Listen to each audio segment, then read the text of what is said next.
जानते होंगे। प्रथम गंगा तो वो है, आप सभी आरती भी गाते हैं, चरणों से निकली प्यारी गंगा, आरती गाते हैं कि नहीं? तो वो भागीरथी गंगा है जो भगवान के चरणों से निकली है। कहां से निकली है? चरणों से। हरिद्वार आदि नामक बड़े बड़े तीर्थों में माता का प्रभाव है। तो वो तो हो गई भागीरथी गंगा। और दूसरी गंगा जो भगवान के मुख से निकली है, जिसे बोलते हैं श्रीमद् भागवत रूपी गंगा। क्या बोलते हैं?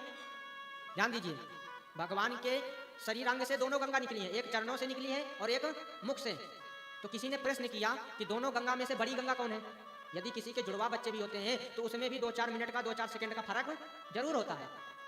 तो सुखदेव जी महाराज कहते हैं कि दोनों भगवान के शरीर से निकली हैं, मैं दोनों में से किसी की भी बड़ाई और बुराई नहीं कर सकता। वो भी गंगा बड़ी है और ये भी गंगा बड़ी है, हम भी करते हैं। ध्यान दें, सबसे पहली तुलना, यदि हमको उस गंगा में, भागीरथी गंगा में स्नान करना है तो उस गंगा में स्नान करने के लिए हमको जाना पड़ेगा, परंतु वो गंगा हमारे घर पर स्नान कराने नहीं आई है।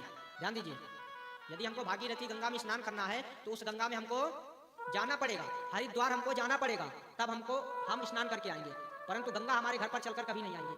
सुखदेव जी महाराज कहते हैं भागवत रूपी गंगा ऐसी है कि आज अपने भगवानपुर गांव में करवाइए और 7 दिन बाद दूसरे गांव में करवाइए, ये वहीं पर जाने के लिए तैयार है, इतनी सरल है। तो कौन सी बड़ी गंगा हो गई तुलना में? यहां पर तुलना में दिया बड़ी गंगा भागवत गंगा हो गई। दूसरी तुलना, उस गंगा में स्नान करने से हमारा तन पवित्र होता है। क्या पवित्र होता है? ध्यान दीजिए, उस गंगा में स्नान करने से हमारा तन पवित्र होता है और इस गंगा में स्नान करने से हमारा मन पवित्र होता है। क्या पवित्र होता है? जी कहते हैं कि तुम स्वयं तुलना कर लो। क्या कर लो? तुलना, दोनों गंगा की तुलना कर लो, तो तुलना करने में मालूम चल जाएगा कौन सी बड़ी गंगा है। एक दो